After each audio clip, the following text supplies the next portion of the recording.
Oliver Twist by Charles Dickens.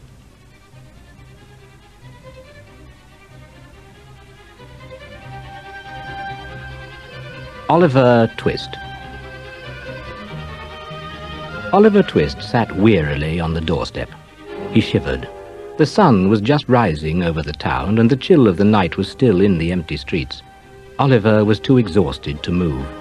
He had walked 70 long, hard miles since running away from Mr. Sowerberry, his employer, and his feet were sore and bleeding.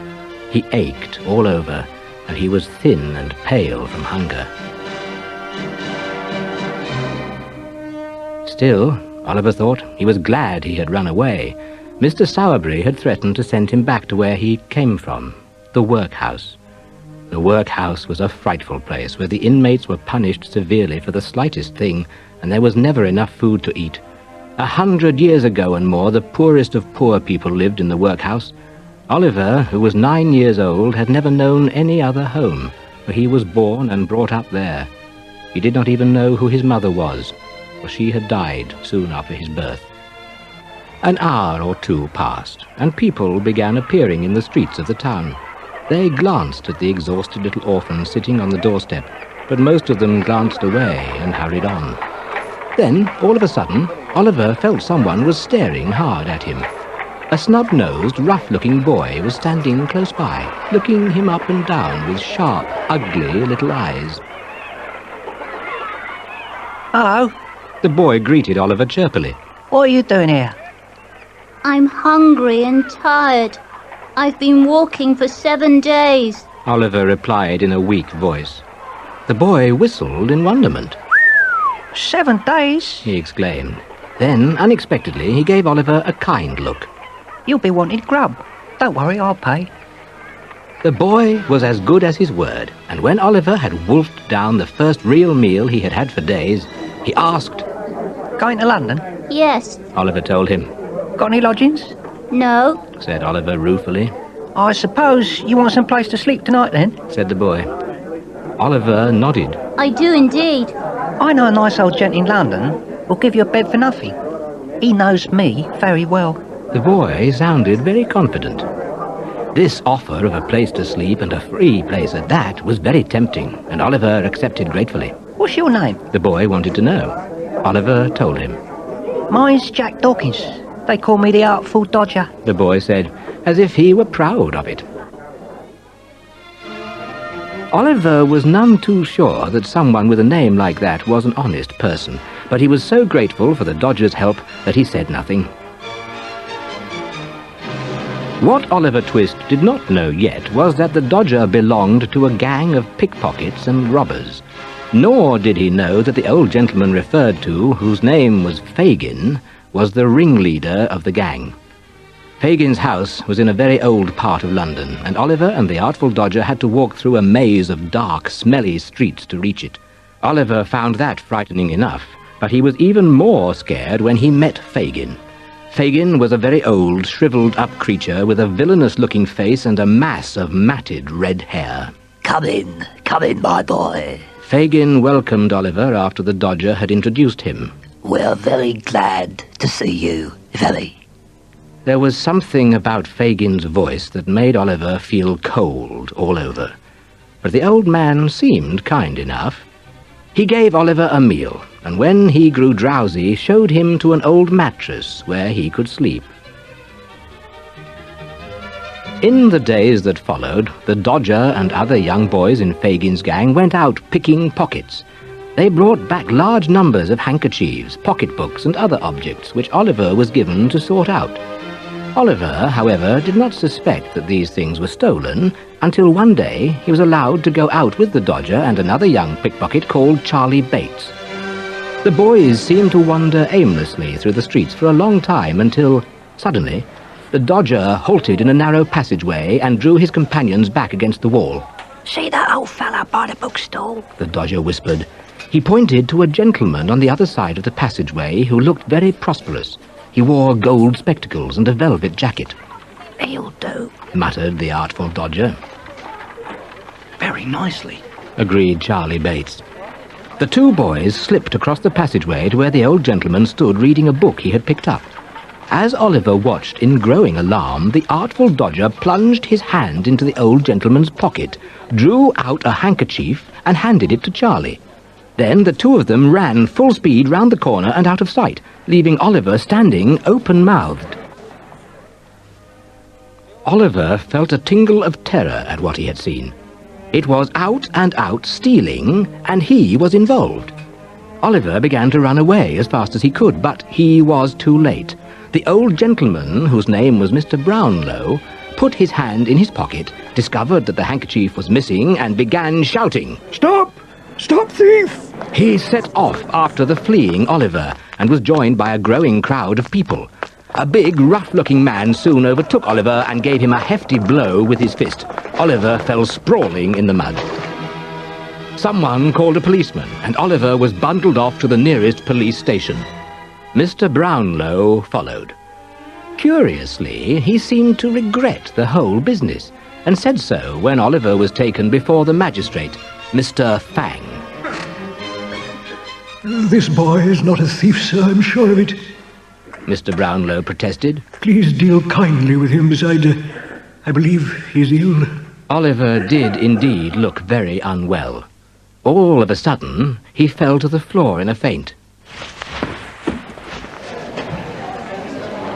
Just then, an elderly man came rushing into the courtroom. Stop! Stop! He cried. Who are you? Mr. Fang demanded crossly. I keep the bookstore in the passageway. The newcomer explained. The robbery was committed by another boy. Not this poor young fella. He pointed to Oliver, who still lay unconscious on the floor. Mr. Fang frowned and started grumbling about people wasting his valuable time. He could do nothing, of course, except dismiss the charge against Oliver. Oliver was thrown onto the pavement outside the courtroom, where Mr. Brownlow found him. Dear me, how pale he is. And he's shivering. He has a fever, I'll be bound. Mr. Brownlow bent down beside Oliver, regarding him anxiously. Call a coach, somebody, directly. The next thing Oliver knew was that he was in bed in a quiet, shady room.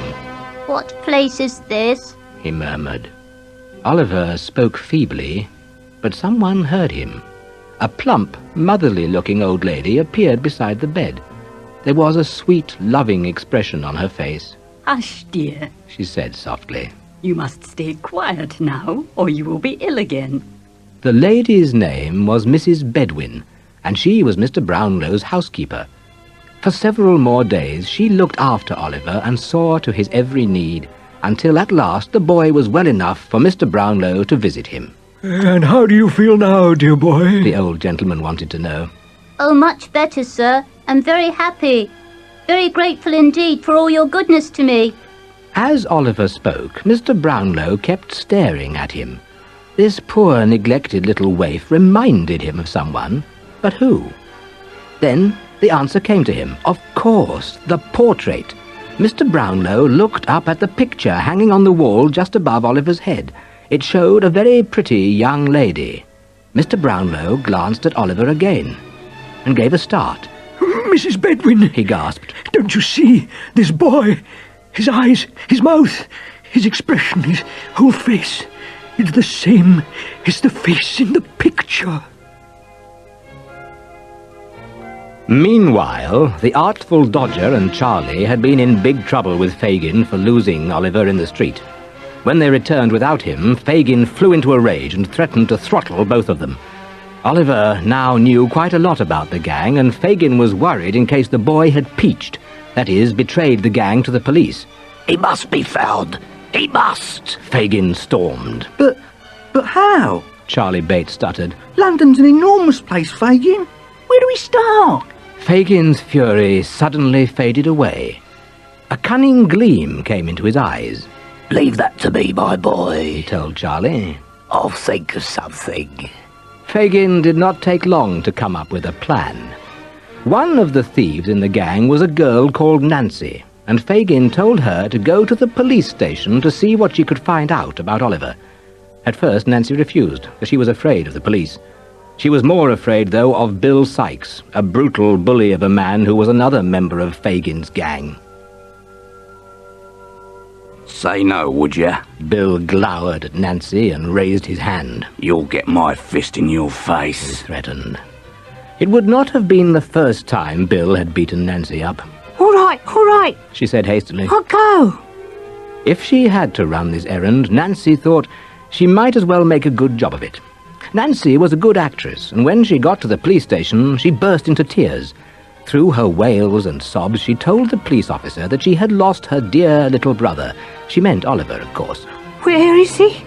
Oh, where is he? Nancy wept. I must find him, I must. The police officer was a soft-hearted man, and he was totally deceived by Nancy's pretense, so he told her that the boy had been taken away by an old gentleman who lived somewhere near Pentonville in North London.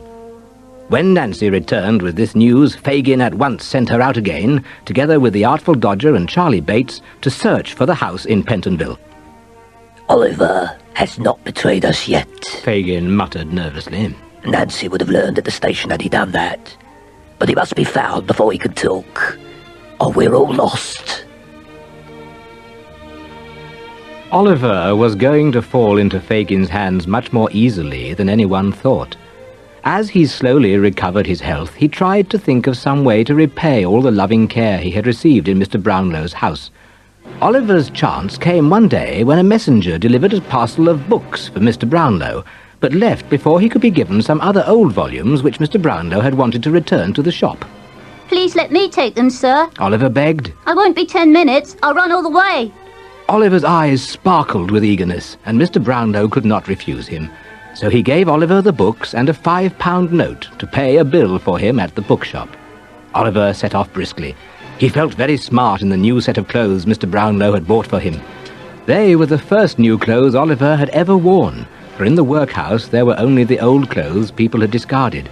Oliver never knew how many other workhouse boys had worn them before him, but it must have been a great many, because they were always ragged and torn.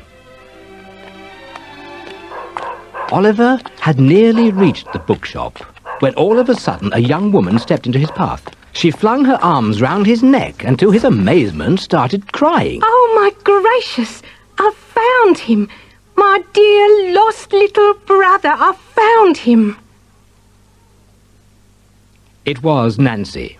She had just come out of a public house where she had left Fagin and Bill Sikes drinking and talking together.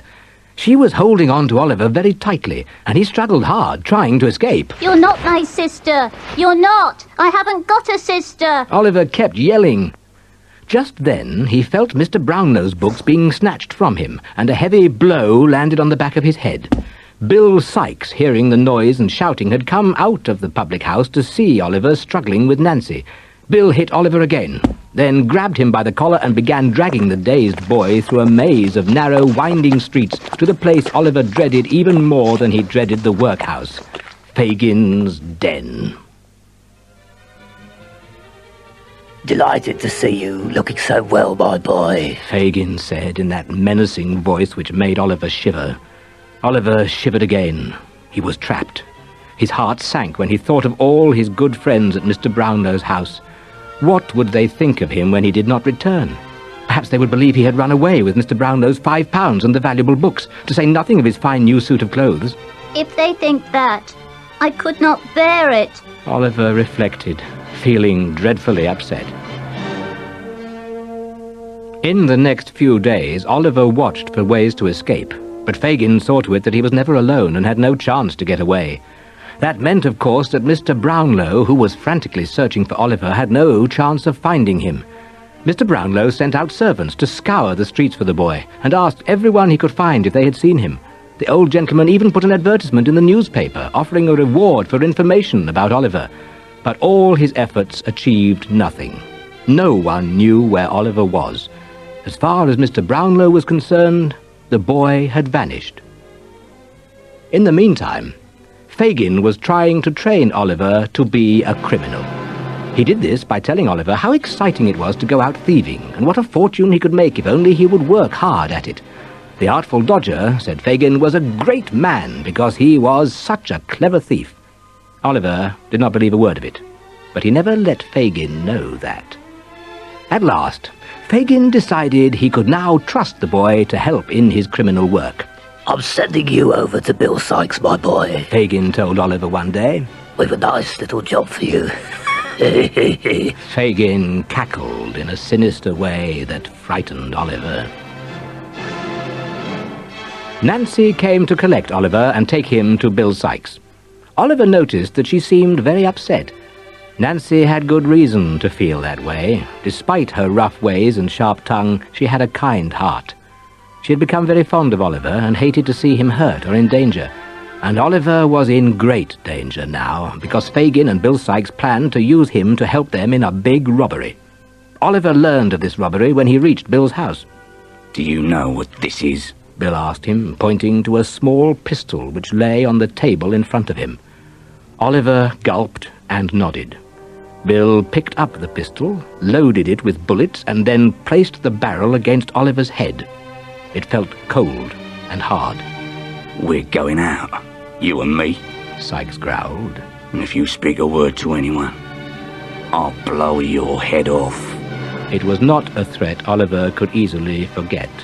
Bill Sykes was a very violent man, and he meant what he said. Oliver's journey with Bill Sykes was a long one. It took them some distance from London to a dank, dilapidated house near a river bank. There, Sykes' two accomplices were waiting for him. After gathering up their pistols, crowbars, and other equipment, they all set off into the pitch-black, foggy night.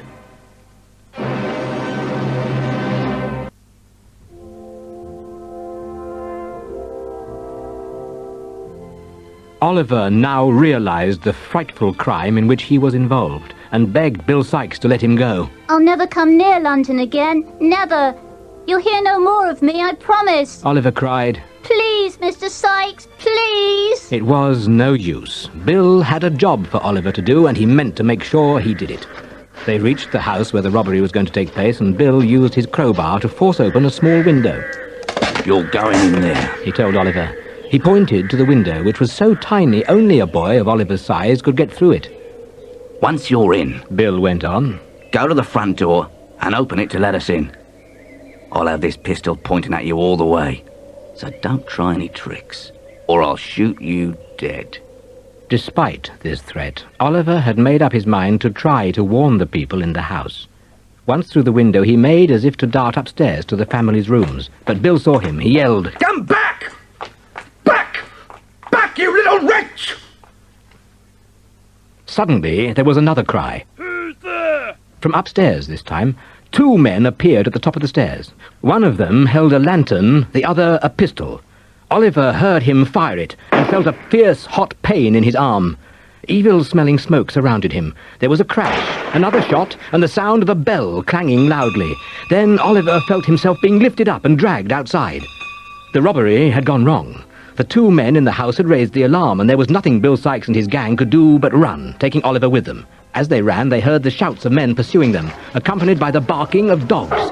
Oliver was hardly aware of what was happening. He was dazed, and his arm hurt him dreadfully. Then blackness closed in on him, and he fainted. When Oliver awoke, he was lying in a ditch where Bill Sykes had left him. Bill and the other robbers were nowhere to be seen, for they had all managed to escape the pursuit and hurried back as fast as they could to London. Oliver felt weak, and the shawl Bill had tied round his arm was soaked in blood. With a tremendous effort, Oliver struggled to his feet and staggered along until he reached a road. A short way on, he came to a house. He realized with a flicker of fear that it was the very house where the robbery had been attempted the previous night. Oliver wanted to run away, but he could only totter through the gateway and along the path towards the front door. Inside, in the kitchen, the servants heard a noise. When they opened the front door, one of them, Mr. Giles, recognized Oliver at once as the robber he had shot the previous night. Here's the thief! I shot him! Giles shouted triumphantly. Giles, A soft voice whispered from the top of the stairs. hush, or you will frighten my aunt. It was a young girl, very slender and sweet-faced, with warm, deep blue eyes. She came quietly down the stairs and looked at Oliver, who had been carried inside and was lying on the hall floor. Oh, the poor little fellow. The girl exclaimed. Carry him upstairs, Giles. Gently now. Be careful. Giles obeyed. The young lady, whose name was Rose, ordered the doctor to be brought. The bullet, the doctor discovered, had broken Oliver's arm. It was not a serious injury, but a long time passed before the arm mended, and Oliver felt well again. Rose, her aunt, Mrs. Maylie, the doctor, whose name was Losberne, and everyone in the house, even Giles, were very kind and gentle towards Oliver. It was almost like being in Mr. Brownlow's place again. Oliver was very grateful for his good fortune, but all the same he wanted more than anything to return to London and find Mr. Brownlow. Dr. Losberne offered to take Oliver to London in his carriage. When they reached the street where Mr. Brownlow lived, he asked the boy, "Which house is it? Point it out." Oliver spotted the house at once. That one. There, the White House. He cried excitedly. But Oliver's excitement soon faded. When he looked through the windows, he saw the house was all shut up and the rooms were empty. There was a notice outside saying, "House to let." Dr. Losberne sent his coachman next door to inquire after Mr. Brownlow, but he returned with sad news. Mr. Brownlow, it seems, had gone away 6 weeks previously to the West Indies, far off across the Atlantic Ocean. Oliver burst into tears. It was all too terrible. Mr. Brownlow must have left thinking Oliver was a deceitful, dishonest little wretch. Now he would probably never learn the truth. For a long time after Dr. Losberne had taken Oliver back to his friends in the country, the boy was very sad and depressed. Oliver could not imagine then that there would be a happy ending to his search, but there was. One day, 3 months later, Dr. Losberne took Oliver to London again, and Rose Maylie came with them. They were all delighted to find that Mr. Brownlow had now returned to London and was very anxious for news of Oliver. The old gentleman greeted Oliver very warmly. Mrs. Bedwin, the housekeeper, hugged him and kissed him and hugged him again. I knew he would come back. I knew it, she exclaimed joyfully. When all the greetings were over and Oliver was well occupied telling Mrs. Bedwin of his adventures, Rose made a strange request of Mr. Brownlow. She wanted to see him alone, for she had a secret to confide in him. It sounded very important, so Mr. Brownlow took Rose to a quiet room, where she told him a very curious tale. A day or two before, a wretched young girl called Nancy had come to see Rose at her hotel in London. Nancy told Rose about a man called Monks who had come to Fagin's house a few days previously while Nancy was there. Fagin and Monks knew each other very well, for they had planned the robbery at the house where Rose lived with Mrs. Maylie. Fagin took the visitor off to another room, and Nancy, listening at the door, overheard Monks talking of Oliver. Oliver, Monks said, was his young brother, and he wanted Fagin to arrange to have him killed so that he could get his hands on the boy's fortune. I heard Monks mention your name, miss. Nancy had explained to Rose. And where you were staying in London. That's how I knew where to find you. Then Nancy started to cry bitterly. Oh, please. Please, miss. Don't let darling Oliver come to any harm. I'd give my own life if I could save him. That I would. But what can I do? Rose had protested. How can I find this dreadful Mr. Monks? I can help you, Nancy said. If you'll find a gentleman to help and protect you, I'll tell you where Monks can be found. But where shall we meet you? Rose wanted to know. On London Bridge. I'll be there every Sunday night between 11 and midnight. Nancy had promised. Mr. Brownlow was astonished and intrigued by Rose's story. There's a mystery here right enough, he murmured. And we'll never get to the bottom of it unless we can get hold of this scoundrel Monks. Nancy will lead us to him, you say? Yes, Rose told him. Mr. Brownlow tapped his chin, thinking hard. This girl Nancy's taken a great risk for Oliver's sake. She's a very brave soul, he muttered at length. The thieves and criminals who are her companions will surely kill her if they discover what she has done. Mr. Brownlow sighed. But we cannot let this chance slip by. After all, Oliver's fortune and his life, too, are at stake.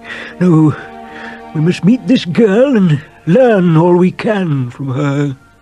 Nancy was unable to go to London Bridge on the first Sunday night, for Bill Sykes, who was in a very bad mood, threatened to beat her if she left the house. Fagin was there at the time, and he thought there was something very odd about Nancy's manner and behaviour. Why did she want to go out? Fagin was curious.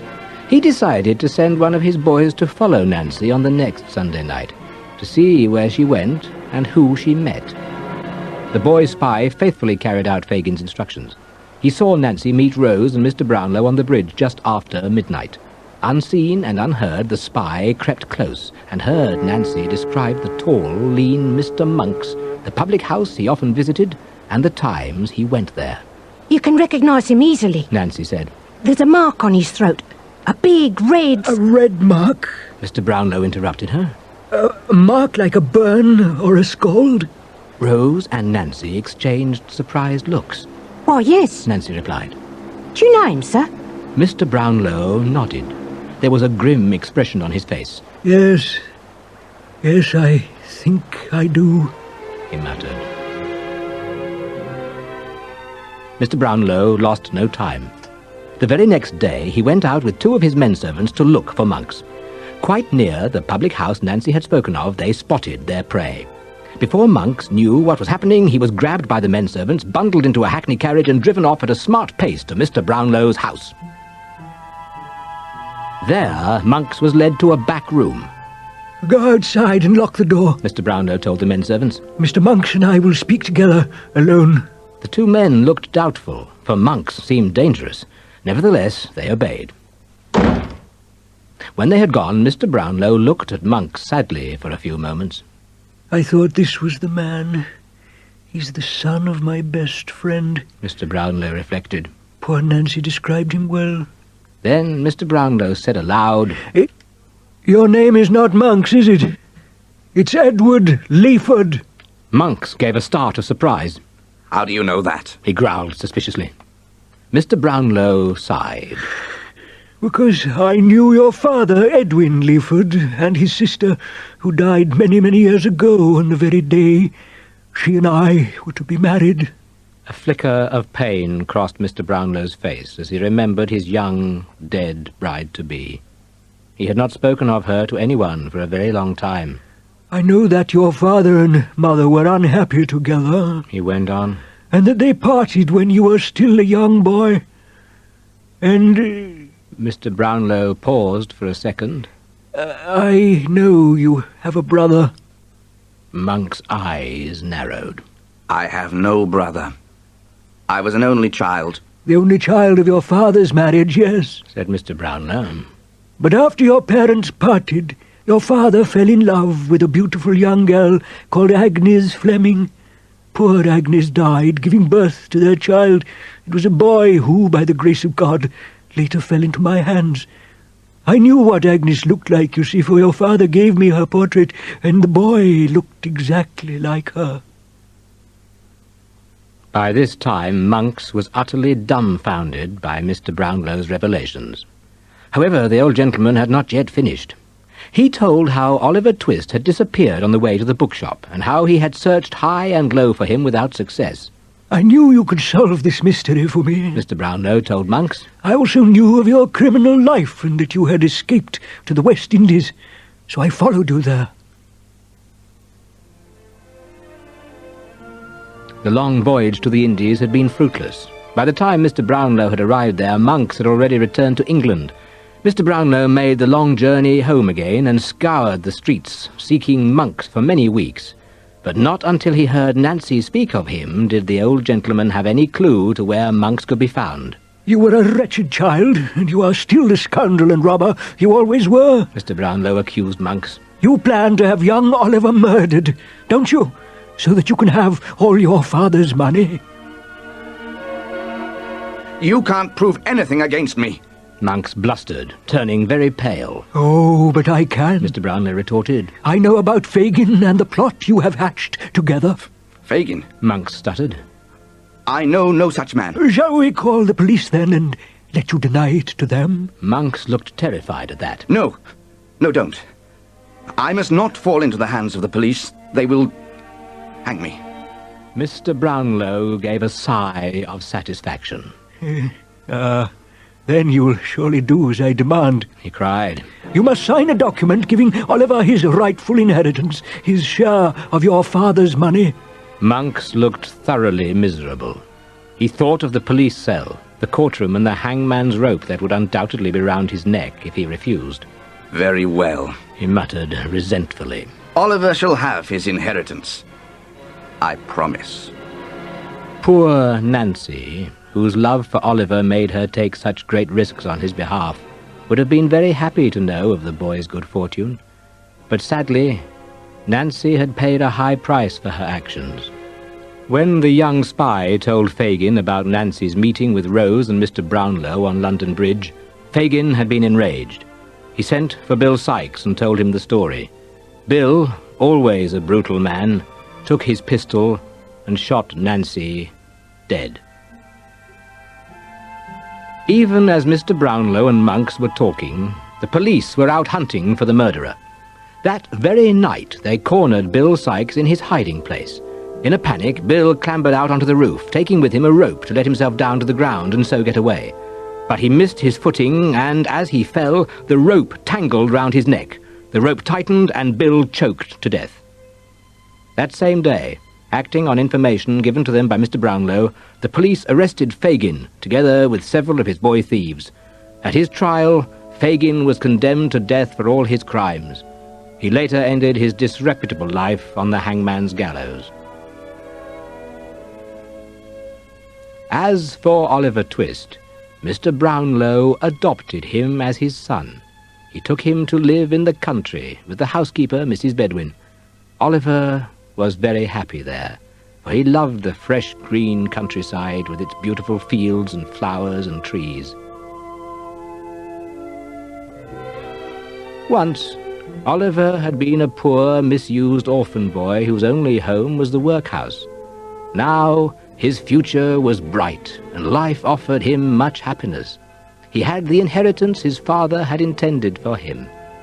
Above all, now that Fagin was dead and his gang of thieves and killers broken up, Oliver need never be afraid of them again.